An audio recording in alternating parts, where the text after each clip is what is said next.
Alright, welcome to Math 1910, Calculus 1. Alright, we're going to get started here in Chapter 1. We're just going to kind of briefly roll through Section 1 here.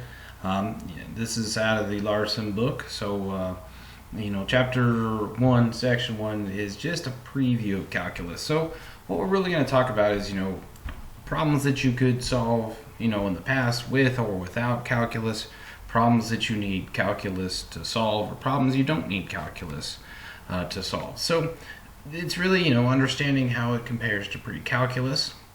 And then we're going to talk about the entire two problems that calculus is really all about. It's really all about either the tangent line problem or the area problem. That's really all calculus is. It's solving those two types of problems. Alright, yes, there's different aspects to each one. Alright, but in general, those are the two basic problems that we're going to be using calculus for throughout the semester. Okay? So when we talk about calculus, alright, we're talking about mathematics and change. Okay, so I want you to think of, we're going to be finding the slope of all kinds of things. Velocities, accelerations, how volumes can increase and decrease, how areas increase and decrease, all relative to time. And we're going to take a look at some of those different graphs that we looked at, in centroids, in different curvatures, and see how those change over time and what happens to them, and be able to relate all of calculus and how it applies to real world problems. All right? Everything we do in engineering uses some form of calculus in the background, because everything that we do is all relative to time. And for us to use everything relative to time, we must be using calculus. All right? So in pre-calculus and algebra, we did do velocities, accelerations. We did all these things. We found, slopes of lines, all those different things. But you're going to see that, essentially all the math you've learned beforehand, like pre-calculus, algebra 1, algebra 2, it's really kind of just watered down calculus. It's the basics of calculus and not the applications of calculus. Okay, so we're going to get more into the applications. So we use calculus for everything in motion. Everything we've done before with algebra and in pre-calculus and everything that we did in there, everything was more what we call static, all right, not moving. Calculus is more dynamic. So that's why there's even a difference when you take calculus-based physics versus your general physics class as well. So those of you going on with science degrees, all right, and I mean like a Bachelor of Science, so engineers, physicists, computer science. So you guys, you need to take a different physics class or those sort of things that's calculus based versus the general population that just takes, 3 variable manipulation, physics, or things like that. So that's kind of really where it comes into play. So if we take a look, just some examples. All right, I'm going to just kind of read this verbatim. But an object traveling at a constant velocity can be analyzed with pre-calculus, right? It's just our slope, right? Distance over time. If we want to analyze the acceleration of that same object, we need calculus. Okay, so we can find the slope, right, using 2 points and point slope method, change in y, change in x. We did all that in algebra 2, pre-calculus, and all those things, all right? But if we want to go from velocity to acceleration, we need to be able to use calculus. So we were always able to find the slope of a line, but now when we want to start analyzing the slope of a curve, okay, that's one thing we really never found in algebra 1, algebra 2, pre-calculus, right? You found the slope, but it was always a linear slope. You never found the slope of a quadratic, all right, or a cubic, or any of those sort of things. Or you might have, but you didn't know you were doing it. But that's where we're going to take calculus. Okay, and you're going to be able to find the slopes of, trig functions. We never found the slope of trig functions in pre-calc 2. We're going to be able to find the slope of trig functions. We're going to be able to find the slope of any kind of function possible. Why? Because it's important for us to know the rate of change of what's happening at different parts of curves. Okay, it's very, very important. So if we find the curvature of a circle, okay, we were able to do that in geometry, trig, all those sort of things. But to analyze what's going on the curve, okay, centrifugal forces and things like that, we really need calculus to define those. All right, we can find areas of rectangles using pre-calculus, but if we want to find the area under a curve now, right, a curve is defined by some sort of graphical function, so it doesn't have to be linear. So, geometry restricted us to linear type functions, right? A triangle is a linear type function, right? Because we have straight lines. We have an increasing line, a decreasing line, maybe a flat line on the bottom. Okay? Rectangle, right? 2 flat lines, 2 vertical lines. Those are still linear type functions. But now we can start getting into different shapes, okay? All those different things, like a donut or something like that. We can generate volumes with calculus. So a lot of different things that we can do there. Okay? So if we talk about, situations here, they have the same strategy. Okay? So we are going to start talking about pre-calculus, and we're going to start talking about a limit process. Okay? So chapter 1, we're going to be talking about limits. All right, so in general, we can say, what is calculus? Well, the author's going with a limit machine, but it's 3 different steps that we're going to take. Okay, so we can find the slope of a line or the area of the rectangle. Those are the 2 big, problems that we have to talk about in calculus. Okay, tangent line and area, and we'll get to that in a little bit. But we can find the slope, then we can take what we call the limit process. Okay, we've done all those sort of things before, but then we can take it to a new level and we can find what we call a derivative or an integral. Those help us solve the tangent line problem and the area problem. Okay, so when you start thinking of derivative, I want you to start thinking of slope and acceleration. If you think of integral, I want you to think of areas under a curve or generating volumes. That's really what I want you to start thinking about. We're going to get into what the term derivative means very soon, but we're going to use a limit process to start understanding what a derivative is, all right, and how we can apply it. So if we take a look at some examples here, and we can kind of see where the difference lies between what we were able to solve in our previous math courses with calculus, without calculus, versus what we can solve now with calculus. And we can compare the 2. So, we're going to go down this, top to bottom, left to right. So if we look at the first one, we can evaluate a function when x is a value of c. Okay, we did that without calculus. I would give you f of x equals x squared plus 2, tell you that x is 3, and you would substitute in and give me a value. With calculus, we can find, say that the function is not defined at c, but we can estimate a value by taking a limit approach as x approaches c.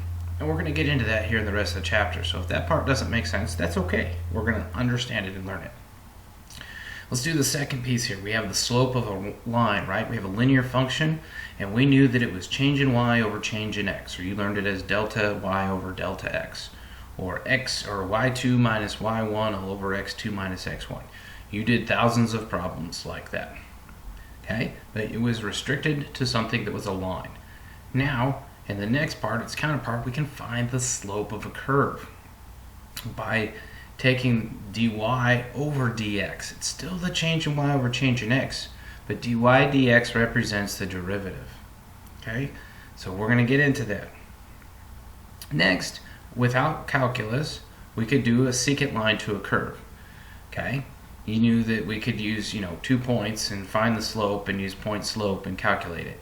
Now we can find the tangent line to a curve. So remember, the secant line, we required 2 points, okay, because we're going to do an estimate and we're just going to find the slope and then use point slope to find the secant line. If we do tangent line to a curve, we can find the slope at the specific point. Okay. And then lastly, if we want to find the average rate of change, all right, between vehicles driving down the road. So we were able to find that, right? Rate of change, distance equals rate times time, or rate equals distance over time. You did many calculations like that before. But now, because that's just a speed, that's just a velocity, with calculus, we're actually able to find the instantaneous rate of change. That's what we're calling the acceleration. Okay, so the average rate of change is the velocity. The instantaneous rate of change is the acceleration of an object, or you driving. Okay, different things like that. So there's a difference of where we're going with calculus versus pre-calculus. So before, right, we could find the curvature of a circle. Now we can find the curvature of a curve. So very cool. That gets into brohistochrome stuff later on, and that's where we talk about time of travel, or time travel, but it's time of travel, not us going back in time and altering history, but time of travel. Okay, so shortest time between 2 points is a curve, where shortest distance is a straight line. So we got to be able to understand those sort of things. So, and we can also always, with pre-calculus, we were able to estimate the height of a curve at a specific x value, usually some sort of point in time, right? We talked about, throwing an object in the air and coming back down. How high is it after a certain amount of time? So now we can find the max or minimum height on a curve as well using calculus. Before, we were able to find tangents to a sphere. Now we're finding tangents to a plane. So very, taking it up to the next level. Okay, and then lastly, we have direction of motion of a line. Now we can find direction of motion of a curve. Because, face it, in real life, not everything travels in a nice, perfect, straight line for us. Even with the Earth, we have to take into account the curvature of the Earth and all those different things. Nothing works in a perfect straight line for us all the time. Even signals that we transmit, right? We transmit them in the form of sine and cosine type waves. Those don't move in a straight line, right? We're able to scatter those. So lots of different things here. So without calculus, right, we were able to find the area of a rectangle. And like I said before, with calculus, doing integration, we're able to find the area under a curve, all right, at any kind of shape we want based on that curve. Okay, big thing in physics, we can find work done by a force. Now we can find work done by a force that's not constant. So that's really the difference between without calculus and with calculus. All right, force, right, equals mass times acceleration. You guys have probably done that before, right? But now, remember, acceleration is not necessarily a constant force. You treated it that way before, but it's not. Acceleration, when you're accelerating, you're either increasing or decreasing your velocity. So we have a variable force that affects it. Okay, so we can find the center of a rectangle versus finding the centroid of a region. Okay, of a region right under a curve. That's not a nice shape that we can just call and be like, oh, that's a trapezoid. You don't really know if that's a trapezoid. It's a curve. That is not a linear line necessarily on top. Okay, other things that we've learned, right? We can find the length of a segment, right? We did tons of geometry and algebra finding lengths of segments. Now we can find the lengths of arcs, of curves, just chunks of curves. Okay, so just different things that we can do with and without calculus. All right, this will be the latter part when we start generating circuits. You're going to generate this stuff will be more of a Calc 2, solidified concept when you do this. We might get to this year on Calc 1. We'll see kind of how fast we move through it, but mostly you spend a lot more time generating volumes and things like that in Calc 2. Or if you were taking, we are not doing AP Calc, but AP Calc AB would get into this, and BC definitely gets into this fairly heavy. But you can see there how we can generate the masses and actually generate different volumes of different shapes. So just, kind of the difference of where you've gone from pre-calculus to where you're going to go in calculus. And just everything that you've done before is just kind of a watered down version of calculus, the limitations that we've had. Okay, so back to the basics here, just understanding again. Remember, there's only really two problems that we need to solve in calculus. There's a tangent line problem, which is really just the slope of a curve, or slope at a specific point on a curve. That's really what it is. All right, those are the classic problems, the tangent line problem, the area problem, and we are going to spend all of calculus 1, 2, and 3 solving these two types of problems. I know that sounds very simplistic, but it is not, all right, as we get through it. So if we want to find the tangent line problem, all right, if we're given this function here of y of x. We want to find the equation to the tangent line at a specific point P. Well, you have to know what's going on at the slope there. All right, so you have to be able to take the derivative and then use point slope to find the equation of the tangent line. Make sure that you note that, because you're going to have to find the tangent line a lot this year. So key to finding the tangent line, you got to find the derivative and then use point slope to find the tangent line. Okay, the tangent line is we're using the slope at that specific point of that curve. Okay, notice that curve is not linear, so we got to make sure that we apply calculus to solve for that. Okay, tangent line problem. So what you guys have, what we've done before is change in y over change in x. But it's going to be happening a little bit different with how we perform it in calculus. All right, and if you don't get all this down right now, that's 100% fine, because we're going to spend a lot of time getting in depth on this. All right, this is still finding change in y over change in x. We're just writing it in a different notation. Okay, so if you look at what's change in y, it's y2 minus y1. Well, we're writing that a little bit differently now. y2 is now written as c plus delta x. That's really what y2 is. And y1 is written as f of c. Nothing's really new here. Alright? It's just the nomenclature of how it's written. Right? Delta x is still the change in x. It's x2 minus x1. Or, right? It's just written differently. So don't get thrown off here. It's still doing change in y over change in x, but we're using what we call the secant line approach. Okay, notice the secant line requires 2 points. That's point P on here and point Q. Okay, so we can find the slope of the tangent line using the slope of the secant line at the specific point. We use what we call an approximation method for that. Okay, so in order to do this, Q, that's really with the location of y2, right? It's c plus delta x, comma, f of c plus delta x. We're just doing different notation here. Okay, that's really what x2, y2, that's what point Q is. x2, y2. x2 being c plus delta x, y2 being f of c plus delta x, where we're substituting in whatever that new x value is. All right, so this is important. We're going to use this a lot. This is a new way for you to write slope.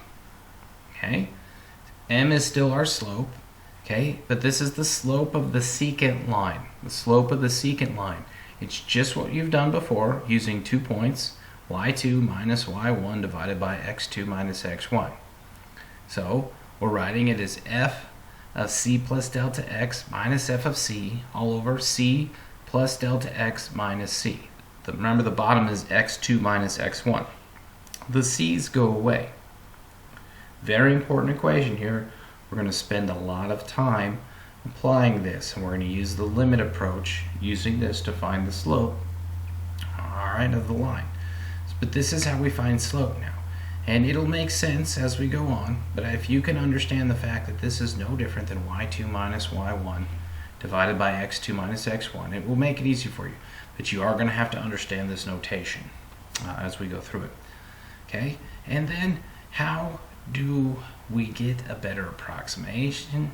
Okay, that's really what we're doing. We're harnessing in, and we're using slopes of secant lines to get an approximate slope of the curve. So the more secant lines we take, the better we get, right? And we use this in what we call as the limiting position.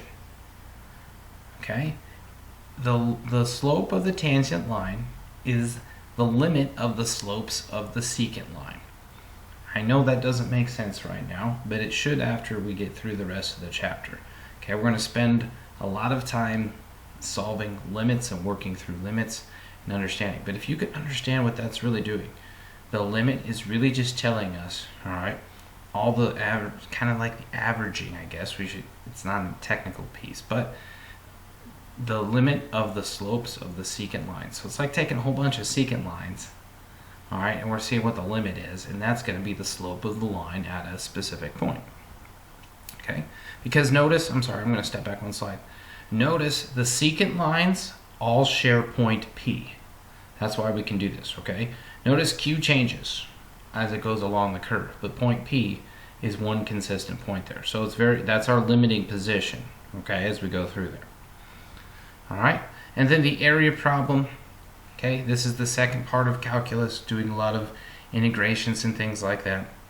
We want to be able to find the area under given regions, regions that are bounded by curves or lines in curves or shapes that we can create. We're also going to use a limit process on them, okay? And we're going to do different kinds of approaches here. We're going to do Riemann sums, all right? We're going to do integration, all those different things here. So, here's a simple example here. We have the function y equals f of x, okay? And we have lines at x equal a and x equals b. So those are our 2 points. We want to find the area under the curve from A to B. And we're going to take different approaches like this. Okay, so when I said Riemann sums or things like that, we're going to get into that. But we can use rectangle approaches, where we're going to take approaches that are under the curve. Okay, they're not going to get us quite as accurate. And we're going to take approaches that might be over the curve. And then we're going to find maybe a midpoint type scenario. And we're going to get the best approximation we can. And then we're going to go step back in and we'll do integration. Okay, and that's going to give us an even better approximation. So in general, when we start getting to the area problem in here, we're going to estimate the area under a curve using rectangles or trapezoids. Okay, and we're going to use what we call the left-hand method, and we're going to use what we call the right-hand method. And as we approach those, they're going to give us a close approximation. And then we're going to step in and we're going to do integration, which is going to give us a much, much more exact approach. Because you'll see there's going to be a lot of error when we use rectangles, because the rectangle doesn't go all the way to the curve every single time, or it can't cover all of the area. Okay, so basically what you need to understand, as you increase the number of rectangles, the approximation tends to become better. So what I'm going to do is just step back. So that's the difference between these two. All right, so the first one, right, if we approximate it using 4 rectangles, notice there's a lot more gaps under the curve, and we're missing out on some of the area. But as we increase the number of rectangles, we cut down on that missing area. So the more approximation that we can use with more rectangles, say maybe we use 16 rectangles or things like that, and we get closer and closer to the exact value. But the goal is to determine the limit of the sum of the areas of the rectangles. Okay? Eventually, we will find out that integration is the key to that, and that's going to give us a much more exact approximation of the area under the curve. Very, very, very important stuff for us.